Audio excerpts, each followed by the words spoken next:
Hello lovely souls. உங்கள் குழந்தைங்க வீட்டில் சேஃபாக ஃபீல் பண்ணுறாங்கங்கிறதுக்கு ஒரு சில அறிகுறிகள் நீங்கள் பார்க்கலாம். நம்பர் 1, அவங்க குளிக்கும்போது ஜாலியாக பாட்டு பாடிட்டு ஹம்மிங் பண்ணிட்டு குளிக்கிறாங்க அப்படின்னா தே ஃபீல் சேஃப்.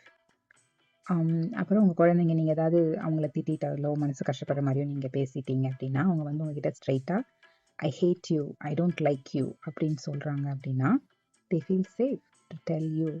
அதாவது அவங்க சேஃபாக ஃபீல் பண்ணலைன்னா அங்கே சொல்ல மாட்டாங்க அந்த மாதிரி. ஸோ அப்போ நீங்கள் ஒரு சேஃப் பிளேஸாக இருக்கீங்க அப்படின்னு அர்த்தம்.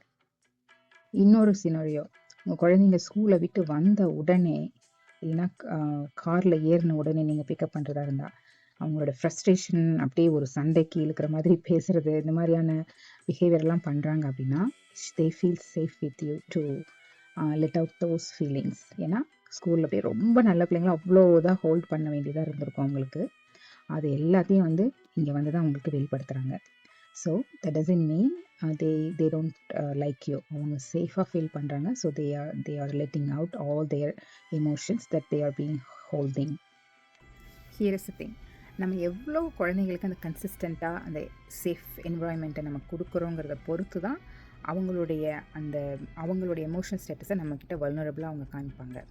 மீனிங் நம்ம வந்து அவங்க பேக்கை தூக்கி போடும்போது நம்ம அவங்களுடைய பிஹேவியரை கான்சன்ட்ரேட் பண்ணிக்கிட்டு இந்த மாதிரி நடந்துக்கிறோம் அப்படிங்கிற கான்சன்ட்ரேட் பண்ணிவிட்டு அந்த நீட் வந்து லாங் டே ஸ்கூலில் அவ்வளோ இதாக ஹோல்ட் பண்ணிவிட்டு இங்கே வந்து தான் அவங்க எக்ஸ்ப்ரெஸ் பண்ணுறாங்கிற அந்த நீடை புரிஞ்சுக்காமல் பிஹேவியரை நம்ம கான்சன்ட்ரேட் பண்ணுறது. அதே மாதிரி குளிக்கும்போது ஜாலியாக குளிக்கிறாங்க, சில்லியாக இருக்கிறாங்க அப்படின்னா அந்த பிஹேவியரை கான்சன்ட்ரேட் பண்ணிட்டுறது.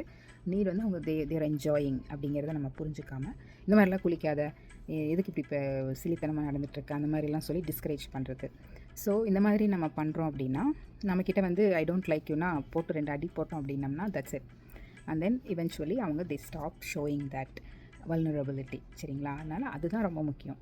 ஸோ இதெல்லாம் பண்ணுறாங்க அப்படின்னா you take care of your emotions. Because நமக்கு அது ட்ரிகர் ஆகும். நமக்கு அந்த ஸ்பேஸ் நம்ம சின்ன வயசில் கிடைக்காத பட்சத்தில் நமக்கு அது ரொம்ப ட்ரிகரிங்காக இருக்கும். பிஹேவியரை வச்சு நம்மளை கிரிட்டிக்ஸ் பண்ணியிருக்கலாம், ஷேம் பண்ணியிருக்கலாம். So please take care of your emotions. Pause, take a deep breadth.